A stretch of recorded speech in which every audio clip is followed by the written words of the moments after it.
Olá pessoal, tudo bem? Mais uma vez, satisfação imensa estarmos com vocês, trazendo uma mensagem que vai edificar a sua vida espiritual, tá bom?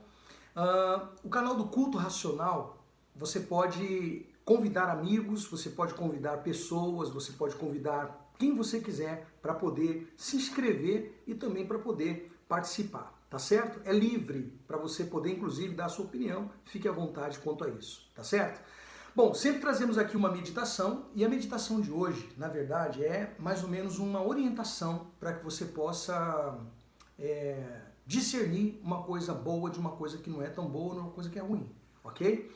Eu quero trazer um texto para você que fala o seguinte, lá no livro de João, Evangelho de João, capítulo 7, no versículo 38, o Senhor Jesus diz assim, ó, quem crer em mim, como diz a Escritura, do seu interior fluirão rios de água viva.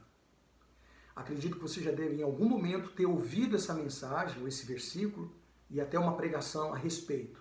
Mas eu quero usar esse texto aqui, que é o que me chama muito a atenção, tem outros também, e a gente pode aqui citar, sobre estudo bíblico. Nós vamos falar hoje sobre estudo bíblico. Quando é que o estudo é bíblico? E quando o estudo ele é tendencioso? Ele é bíblico, mas é tendencioso. Eu vou explicar para você, para não lhe confundir. Porque assim, as pessoas, elas são convidadas a fazer parte de um grupo, de uma instituição, de uma denominação, e ali eles fazem um estudo bíblico. Eles chamam as pessoas para um estudo bíblico. Olha, você vai vir aqui e você vai aprender. Ok. Então, eles pegam e colocam ali naquela folha, ou naquela, não sei como é que vão chamar, como é que eles chamam lá, as folhas, o caderno, enfim, a apostila, normalmente se fala de uma apostila. E aí eles colocam as ideias, aquela liderança coloca as ideias delas, a ideia que é da instituição, a ideia que é institucional, que vão reforçar suas normas, que vão reforçar suas regras, que vão reforçar seus cerimoniais, que vão reforçar suas formalidades, todas, e eles vão pegar textos bíblicos, textos apenas isolados, textos, vão descontextualizar aqueles textos, vão tirar eles fora do seu contexto legítimo e eles vão inserir ali, naquele estudo. E aí é que se cria doutrinas e que se cria, então, normativas ou normas, regras, para que as pessoas possam estar inseridas naquele local.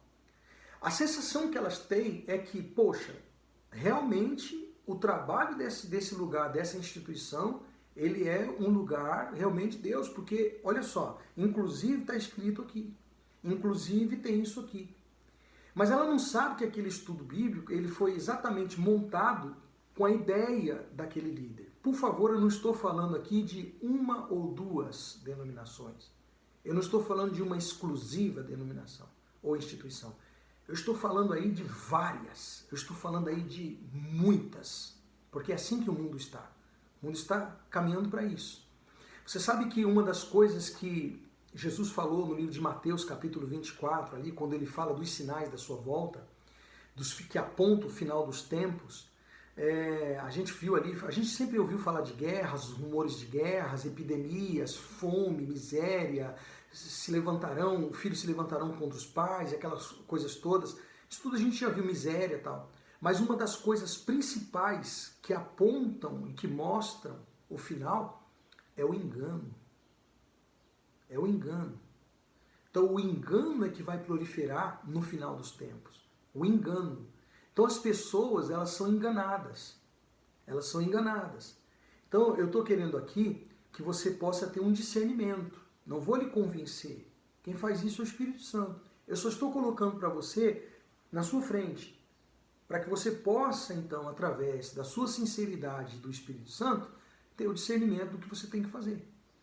De onde que você tem que caminhar, ok? Então, eles vão usar muito, é muito fácil usar o texto. Então, quando é que o estudo é bíblico? Quando ele não tem a ideia do homem. Quando ele não tem a ideia do líder ali daquela instituição, seja ela qual for. Quando o estudo é bíblico, ele é bíblico mesmo. Você vai aprender naquele estudo bíblico realmente se falando da época, daqui da Bíblia, do tipo, de como as pessoas viviam, como era a economia naquele tempo, qual era a cultura naquele tempo, por que foi falado aquilo, se aquela mensagem que foi dada a que povo? Aos judeus, aos gregos? Como é que eram que os gregos viviam? Como é que os judeus viviam? Como é que viviam os sírios, os assírios? Como é que eles viviam? Né? Por que aquela mulher falou para Jesus assim, como pode, sendo tu judeu, falar comigo que sou samaritana? O que estava acontecendo entre samaritanos? Então, isso aí é um estudo bíblico, porque ele está dentro da linha da Bíblia ali, pura e exclusivamente. Então você vai aprender a importância, né? Por que as coisas do passado, que Deus tinha todo aquele cerimonial para se perdoar a pessoa de um pecado, tinha que se levar um animal, tinha que se matar ele lá fora, na esplanada do tabernáculo, mais tarde do templo físico, né, que foi construído por Salomão, com aquela arquitetura toda e tal. Por que foi feito aquilo lá? Por que o animal tinha que ser morto lá? Por que tinha que ser com a brasa daquele altar do sacrifício, que tinha que acender o altar do incenso lá dentro do primeiro pavimento? Por que tinha os pães da preposição? Por que tinha lá o candelabro? Por que tinha a arca? Por que tinha o propiciatório? Por que se aspergia o sangue? Então, quando o estudo está dentro disso, por que aí Cristo, ele fala, Pai, está consumado, o véu rasga lá no templo e termina toda aquela estrutura, agora não se faz mais isso? Ensinaram isso para você? O estudo está dentro disso? Eles vão fazer um estudo de arca para você, para falar que a arca representa a presença de Deus nos dias de hoje? É bíblico, mas não é cristão. Ensinaram você o que é judaísmo. Eu não estou falando agora de raça, estou falando de cultura. O que é judaísmo, o que é cristianismo. Explicaram isso, o estudo explica muito bem claro para você isso. Fala sobre a dispensação da graça. Essas coisas são importantes você saber biblicamente, mas não com a ideia de qualquer líder, de qualquer instituição, para poder respaldar mais tarde os trabalhos que virão em cima daquele estudo. Sabe? E você sabe que é assim. Eles têm uma ideia de fazer algo, e para que as pessoas possam obedecer aquele algo, tem que ter um respaldo bíblico, porque as pessoas não vão me obedecer a mim, eles vão obedecer a Deus. Então eu tenho que colocar Deus para assinar, para, sabe ali, ó, dar o crédito, respaldar ali a minha ideia. E aí se cria esses estudos bíblicos. Então o estudo só é bíblico, interessante e legítimo e verdadeiro, importante, quando ele realmente vai trazer assuntos que você precisa saber de fato e de verdade. Vou trazer aqui uma ideia para você poder entender bem direitinho. Você quer ver uma coisa? Você sabe quantos anos ou quanto tempo se passou para se levantar um primeiro templo cristão na história?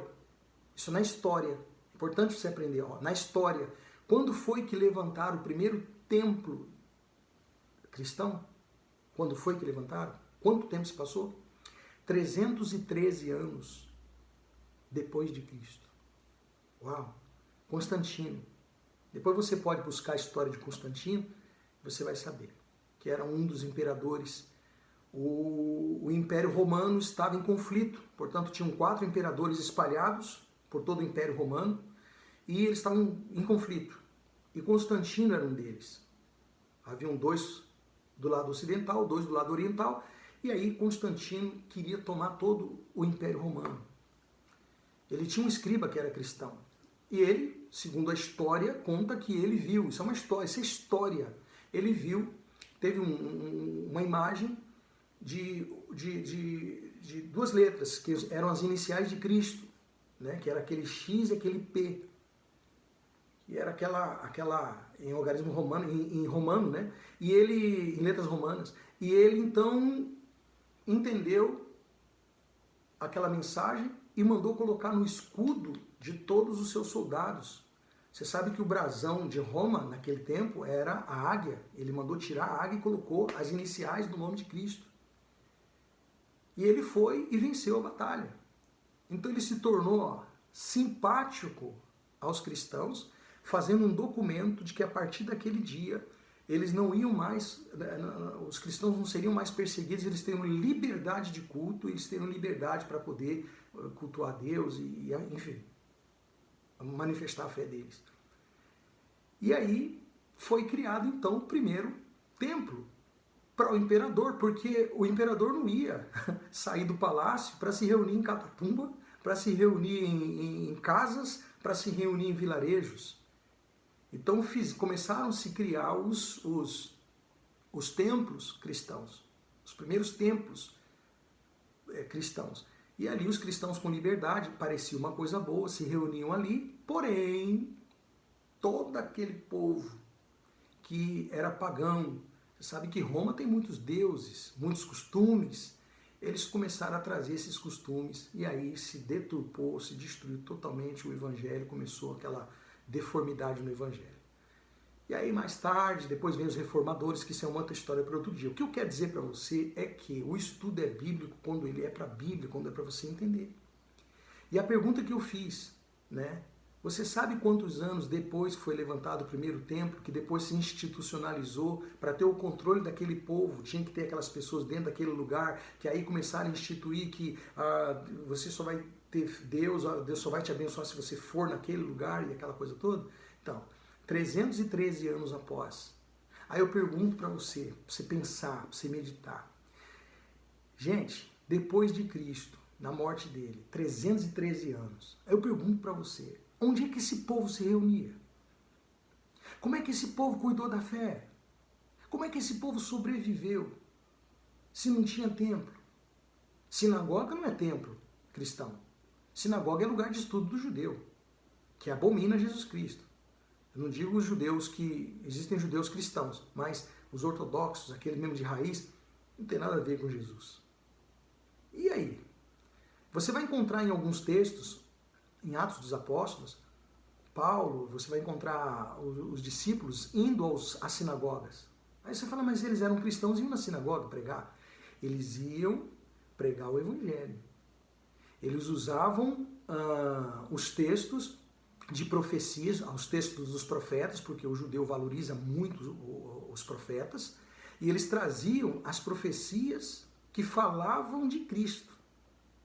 Então, como o judeu ele só atende à lei mosaica e aos profetas, então eles se utilizavam das profecias dos profetas que falavam já de Cristo. Então eles evangelizavam os judeus ortodoxos, os judeus praticantes do judaísmo, na sinagoga, citando a profecia do profeta e depois entravam no evangelho falando de Cristo. Tipo, o que esse profeta está falando é do Jesus que vocês crucificaram, e aí começava. Não é glorioso isso? Então sempre houve confronto da verdade com a falsidade, da verdade com o falso. Você entende? Então aqui ninguém está reunido aqui para falar mal de ninguém. Não é para falar mal. Você fala mal quando você fala uma coisa que não é verdade. E se tem alguém aqui que pode falar disso, sou eu. Fiquei 30 anos fazendo esse trabalho religioso. Não sabia. Mas como Paulo, que depois largou o judaísmo para viver o cristianismo. Porque tudo que você traz do judaísmo, você está judaizando o cristianismo. O cristianismo é uma coisa, o judaísmo é outra. Então aí você vem com o estudo bíblico para falar de uma coisa do judaísmo. E se você vai numa igreja que se diz cristã, o que isso tem a ver? É bom para conhecimento, mas não para você praticar. Para depois fazer uma campanha e falar assim, ó, não, vamos fazer isso aqui e sua vida vai mudar. Não vai mudar, gente. Não vai mudar. Não vai mudar. Então, é muito profundo. Então, onde que esse povo, como é que eles sobreviveram sem templo? É porque eles entenderam que templo somos nós. Não sou contra o lugar de culto. Para ter um acompanhamento de quem realmente quer conhecer o Evangelho, conhecer Jesus e tal. Porque era assim que eles faziam, se reuniam nas casas, eles se reuniam em lugares, né? Até em catatumbas.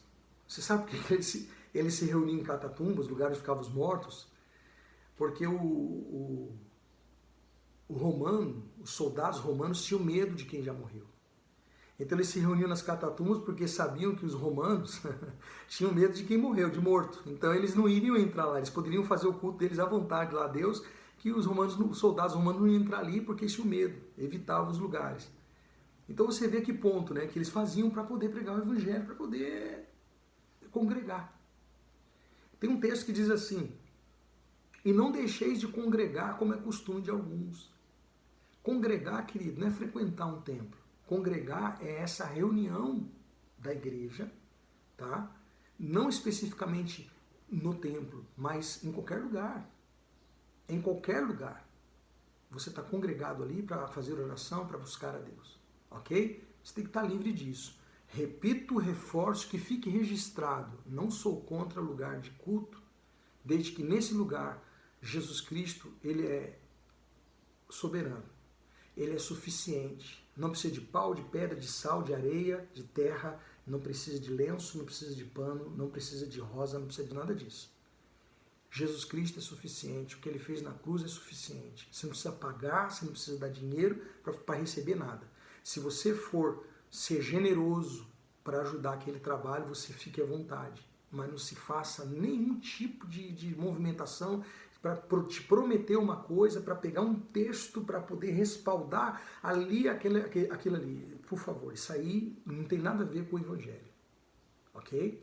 Então eu só estou colocando para você aqui, para que você possa entender a importância e quando é legítimo um estudo bíblico. O estudo bíblico ele tem que estar livre, isento, totalmente zero de pensamento e de ideia de líder religioso, de instituição. O estudo bíblico ele tem que ser bíblico, pura e exclusivamente. Por isso que Jesus disse: quem crê em mim, como diz as Escrituras, do seu interior fluirão rios de águas vivas. Outro texto, Jesus fala assim: olha, errais porque não conheceis, não examinais as Escrituras. Então, não erre, examine as Escrituras. O povo de Bereia, outro dia a gente pode falar sobre isso, eles foram considerados mais nobres do que os de Tessalônica, porque todos os dias eles examinavam as Escrituras para saber se o que o apóstolo Paulo estava falando era verdade ou não. E logo quem? Paulo, que era chato pra caramba ali com as mensagens. Os povos de Bereia, eles examinavam todos os dias para ver se realmente aquilo que ele falava tinha a ver com as Escrituras. É assim que o povo de Deus tem que fazer, principalmente numa época como essa, uma época de engano, de muito aproveitamento. Tá bom, pessoal? Bom, espero que tenha ajudado você. Se você quiser dar o like, eu sei que está assistindo pelo YouTube, quiser dar o like, fique à vontade para que a gente possa levar essa mensagem para o máximo de pessoas possível. Tá bom? Forte abraço para todos vocês. E se você está vendo pelo Facebook, compartilha, fique à vontade também. Até a próxima mensagem.